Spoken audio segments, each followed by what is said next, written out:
Which town is the closest to your heart? Which town is the closest to my heart? Yeah. Hirakata. You know, I've been here forever.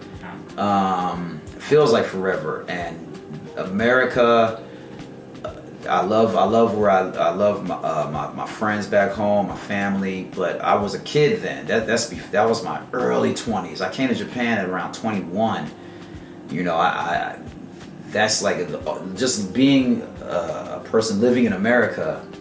You know, that's like a kid memory now. You know, early college, first year in college was like the last time I was living there.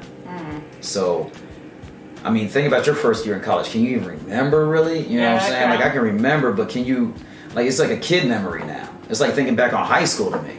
Yeah, you know, like I'm still quite close. Okay, it's not really, it's close to me as in like I love my childhood. I loved high school. I loved middle school. I loved all that. But that's like kid memories. I'm not that guy anymore, so I couldn't really tell you any place but Hirakata now. You know, because my adulthood was all here.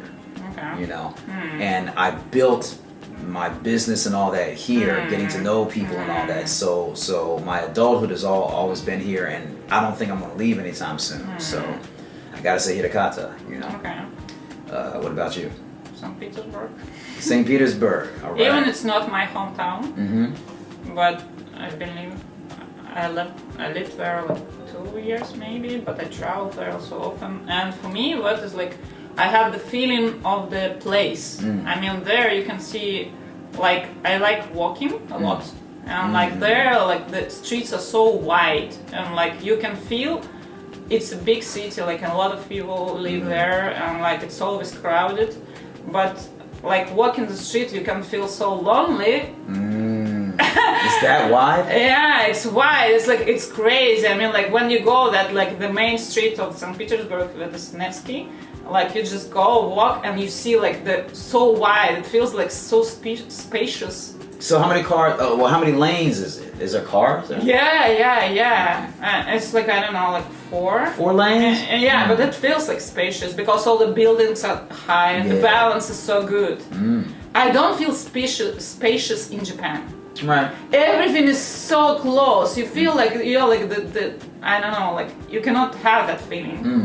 That I miss a lot in Japan, that you cannot feel like the wideness of the space, the space itself. I want to feel it every time, and like in St. Petersburg, every time I go there, no matter what weather it is. Countryside in Japan kind of feels like that. Yeah, but countryside you need to find the special one, and like. That's true. That's true. Yeah. Even then, no matter where I look in Japan, if you're not in the city, even in the country, you see that mountain range. Yeah. Yeah, that's true. All right. Now, y'all, I kind of want to go now. Okay. St. Petersburg sounds. We're gonna make a trip. Okay. all this Corona, you know, when it's over, when the beer virus dies, you know, we'll be done, and then we can start traveling again. And your last question. Last question. What's the one thing you want to accomplish before you die? I want to write a book. Ooh. Shout out to Taekwondo Amaru. Yeah. It sounds easy, but thinking about what kind of book I want, it's hard. So I want to live a life worth living, so then I can make a book on that. So you want an autobiography kind of? No, it's not autobiography, but it's kind of the lessons which I learned, and I want other people to share. Okay. So I So think it could be a fiction or something? maybe it can be fiction, but definitely with some like philosophical point of view.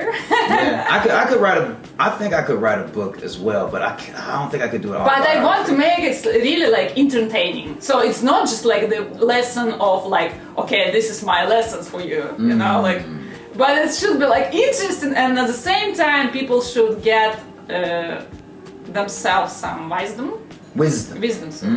That's all good. Okay, yeah, damn. Wow. Okay.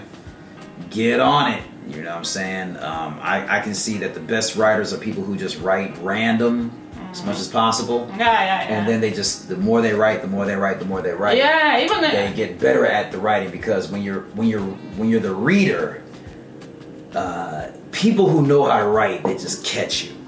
You know, and a lot of people when they're writing, they feel their words, but when you get it across, it's like, yo, you're writing it kind of wrong though, you know. So you gotta start writing it up. Start writing. I mean, you got nothing but time. But yeah, okay, write a book. Damn. What about you?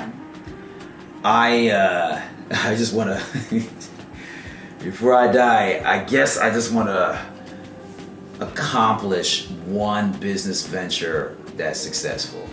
You know What is success on that? The money? Yeah, again, yeah, I guess it's got to be that because I feel like everything else in my life I can handle when it comes to people I deal with, when it comes to my own personal pains and all that. I got all the knowledge I need. I got all the books I need. It's just me working through it, and I'm working through it right now. But the one thing that I just keep hitting the wall on is doing something in this world that the average person will consider successful. You know, people say, "Oh, your house is so big in Japan," and "Oh, you speak Japanese," and I'm like, "But there's so many people who do that." Yeah. For me, that's all fine and well, but if I'm constantly starting these businesses and I'm not really getting forward. Yeah, you know, I want to see it succeed one time. Minimal success is fine. I'm not asking for a lot. I'm not trying to be the richest guy or anything like that. But if you're doing your own business, you know what the level of success is. You got to at least double it. You know what I'm saying? Every year? If you get doubling it every year. No, like hard, so. How but, often? Yeah. I think my man again, Jason Black, he talks about it with business is you try to double your business every 3 years or something like that. Yeah. And I double, believe that, but in terms of financials, I don't double. I don't know how it goes down like that. I got more teachers than ever. The place constantly gets bigger. But the money doesn't seem to really change that much. And I don't know how this goes going around. It's just what I'm fated for. I don't know how long I can ride this wave. If I die tomorrow, I guess it was good enough. But as long as I'm alive and I'm going to die old, then before I die old, I'd like to be like, yeah, you know, that's take that. You know, and that's what it is. We'll see how it goes though.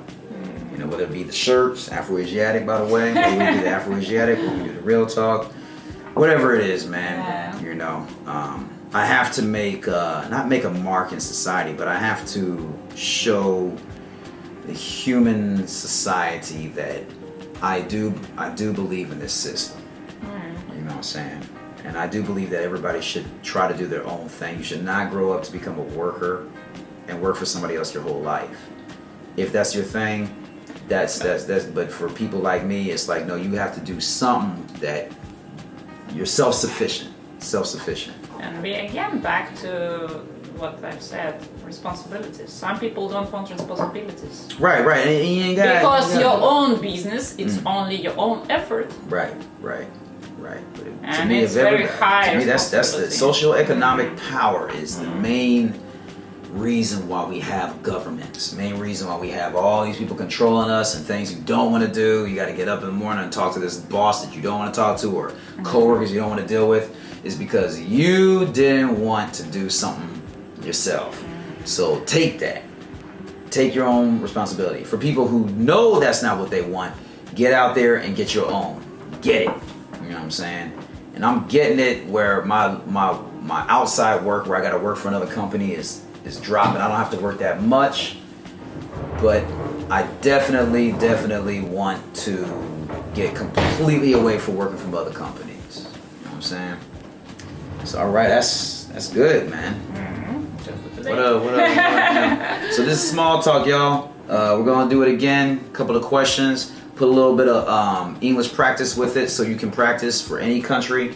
Where we live in Japan, so of course we bring up Japan a lot, but of course this goes for worldwide English studiers. Get on your small talk, get to know the culture. The people who give you attention when they're speaking English or, you know, whatever language you're learning, get to know them. Because I don't know about you, but that's how I learned Japanese. I didn't really pay attention in class. I just got to know Japanese people. Like, got to know them. Yeah, because language is a tool. Yeah. Yeah, And nobody want to talk about all this other arbitrary stuff. They want to talk about who they are. They want to get to know you, and you get to know them. That's the human goal. All right. Right. All right, y'all. Real Talk Forum. Check us out. RealTalkEnglish.jp. Check out the book. Check out whatever we got going on. Jambu Island is the food truck. If you're in Osaka, hit me up. Anything you want to plug? Yeah, please leave comments, because no comments at all, but we are doing a lot of things, so please be active, write your comments. She will respond to the comments. Yeah, because I'm reading that. I don't do none of that, y'all. But if it blows up, I might do it.